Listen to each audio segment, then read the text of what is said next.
Hi guys, welcome to the channel. In today's video, I'm going to show you how you can allow camera and microphone access on Facebook Messenger. So before getting into this video, must subscribe to our YouTube channel and click on the bell icon. So the first step, you simply need to scroll and click on this icon in the top right and scroll down and click on app management and click on app list, and here you need to search for the messenger.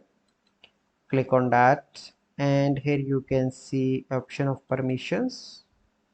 Here you can allow permissions for camera. Okay, and the second, you can allow permission for microphone. Here you can see that it is already allowed. So this is the process. I hope you find this video helpful.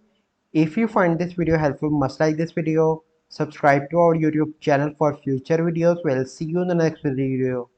Thank you. Have a good day.